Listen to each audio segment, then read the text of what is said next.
The Happy Ghast is a sister variant of the ghast we're usually used to, that not only lives in the overworld, but has some really unique features and abilities that are completely new to Minecraft. This is everything you need to know about the Happy Ghast. So before we even think about discussing this crazy brand new mob, first we have to go back to where it all starts. Step 1, we have to go to the Nether and find the very first evolution, the dried ghast. Now, this mob looking thing isn't actually technically a mob, and actually more of a block. To find this guy in the Nether, you have to specifically look for Nether fossils located in soul sand valleys. You'll notice it lying there within the bones of the fossils, and can be identified with its sad looking face and little tentacles on the side. Yes, this looks quite similar to a ghast, but don't worry, it's not going to start firing fireballs at you.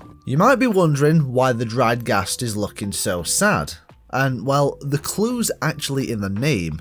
It's severely dehydrated, so we have to give it some water. Now, of course, we all know water doesn't work in the Nether, so we'll actually have to pick it up and transport it to the overworld. What's good though is you don't currently need a specific tool to actually break it, as you can just break it with your fists. When you get to the overworld, you'll have to submerge the dried ghast in water and soak it. You'll know if you've done it right because green particles will appear around it. You'll notice over time that the dried ghast's face will start to smile more and more, and he'll also become more saturated in colour. This whole hydration process takes exactly 20 minutes, which for reference is one full day to night cycle. And the reason we're even doing this is so that we can progress this block's evolution into a real moving mob. Introducing the ghastling. This is a really cute passive mob that looks quite a lot like a baby ghast, except he's happy and totally friendly. Specifically after hydrating, the ghastling will actually detect the closest player to them and imprint on the player. This means they will mainly follow this player around and occasionally take breaks to explore the surrounding area. This little guy is almost like a happy, floating white balloon that just bobs around in the air. When the ghastling is imprinted to you and following you around, it's essentially the process for taming it. Now, this ghastling won't roam away from you, but if you are worried it will, you can actually attach a lead to it. Okay, so what now?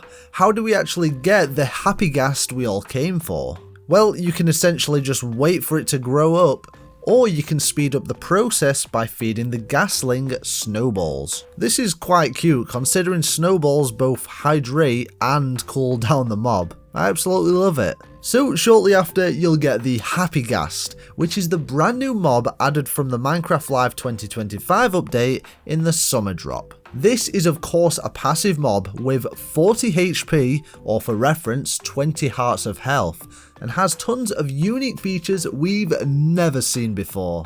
Now, we've got a lot to cover here, so pay attention. First off, the Happy Ghast does not spawn naturally. You can acquire these mobs in two different ways. You can do it through evolution, like I've just shown you, or you can actually spawn them in with an egg in creative mode. At the moment, you cannot actually breed this mob, but who knows, maybe that will change in the future. So to get this guy to follow you around, simply hold snowballs in your hand and it will come towards you. Again, unlike the original ghast, this mob cannot shoot fireballs and will take damage from fire and lava, so be careful. What's unique about this mob, however, is that it's actually rideable. And not just for one person either, but for up to 4 people, which I believe is the first entity in Minecraft that allows so many people to actually ride it, other than Steve's mum of course. So how do we actually ride the Happy Ghast? Well, we need to craft the brand new harness item.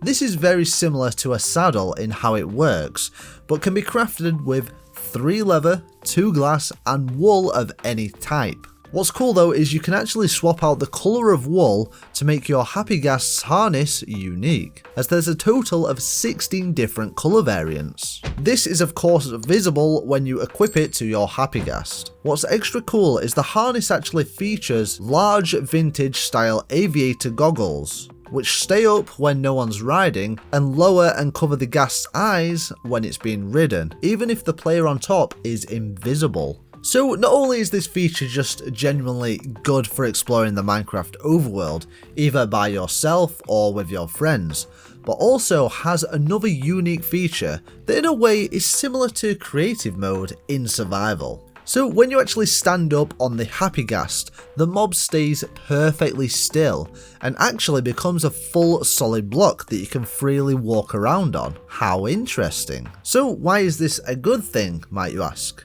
Well, funnily enough, this could be the perfect solution to building at height. Have you ever been building something in the air, or even a roof on a house that's tough to access? Sure, scaffolding works, but in some situations it's not very efficient. Well, the Happy Ghast literally allows you to ascend and transcend to the exact spot you want to build. I imagine this is also going to be great for communities like SMPs, as I'm sure we'll see a ton of new mini games in the future, like, I don't know, ghast racing or ghast fighting. I'm excited for the future. Conveniently, another cool feature that's coming out at the same time as the Happy Ghast is the new locator bar. This essentially shows positions of other players in your world when playing Minecraft. When in multiplayer, the bar appears in the place of the experience bar, except when gaining XP. It shows the position of other players as a coloured square indicator. They appear on the bar approximately within 120 degrees of the camera facing towards this player. If a player is on a significantly different Y level,